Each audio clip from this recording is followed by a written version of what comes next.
Hi, I'm Anthony from learningtoplaytheguitar.net. In this video we're going to look at a strumming rhythm pattern and how to use a metronome to practice. Most music is in 4/4, which means that there's 4 beats per bar that repeats throughout the song. This is why you hear drummers count in 1, 2, 3, 4 at the start of a song to set the speed or the tempo.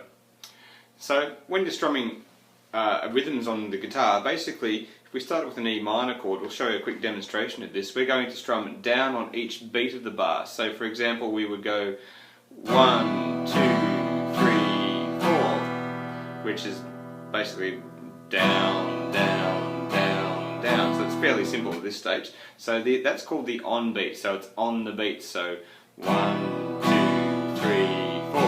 There's also the up strums which can be thrown into the mix, which involves strumming usually on it's called the off beat, so you end up with a pattern that is sort of down, up, down, up, down, up, down, up, for example. A nice simple pattern there.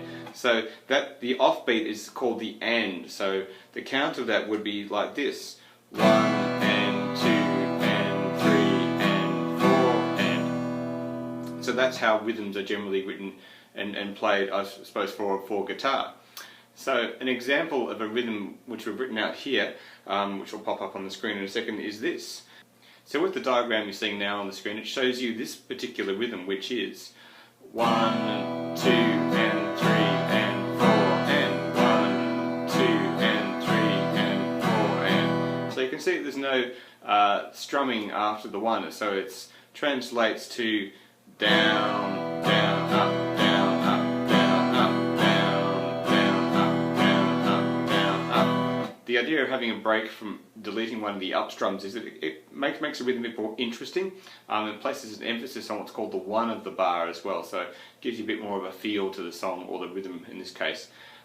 So with that, so generally I recommend trying to think of versus thinking of down, down, up, down, up, down, up strums. It's always better, I think, to think of the numbers, so you have an idea of what's happening in the bar with music. So when you're talking with drummers and other people like that, so you're thinking of 1, 2 and 3 and 4 and 1, 2 and 3 and 4 and. To help develop consistent time, it's good to practice with the metronome. So we're going to play the same strumming pattern from before, but now we're going to do it with the metronome instead of a fairly slow tempo of 60 beats per minute. We're going to try and keep in time with the beat. So I'll put the metronome on. Sounds like this. So the idea is even before we start strumming, we're going to count in the 4 beats so we know how fast we're going to have to strum. So for example, we're going to go 1, 2, 3, 4 and 1, 2 and 3 and 4 and 1, 2 and 3 and 4 and. So to help feel and set the tempo, it's always good to try and tap along with the beat with your foot. So a quick example of that would be something like this, with the metronome back on again at 60 beats per minute. So I'm just going to go 1, 2, 3, 4 and 1, 2, 3, 4 and 1, 2 and 3 and 4 and 1, 2 and 3 and 4 and. So this helps me to keep in time with the music, or the beat in this case, with the metronome. And so a good way to practice this is whenever you hear music, whether you're in the car, at a cafe or at a nightclub or seeing a band, always try and tap along with the beat, and so you get really intuitive feel of how fast the music is and where is the beat. And so that when that comes to strumming chords or playing things on the guitar, you'll develop more of a sense of a feel of timing as you go along. So my other tip with using metronome is to only speed up the metronome once you're comfortable with the slower tempo. So don't try and play anything that's too fast for you until you can play it at a slow tempo. It's very important that you're okay to play something slow before you can play it fast. Once you're comfortable playing the strumming pattern using just the E minor chord, the next challenge is to try and play 1 bar of E minor followed by 1 bar of G using the same strumming rhythm or pattern.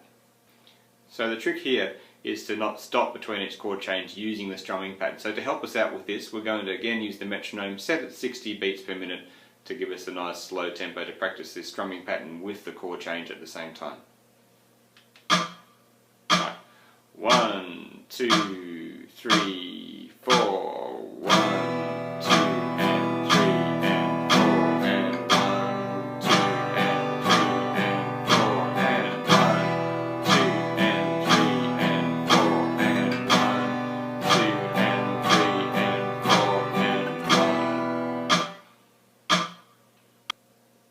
can also use this exercise to practice changing between the other chords with the same strumming pattern. So you could practice the same strumming pattern between A and D chord, G and C chord, any combination you like. You can even try 3 chords if you like, 1 G, 1 C, 1 D, and repeat that around and around. It's a good exercise in terms of practicing your chord changes and developing your timing and your sense of strumming.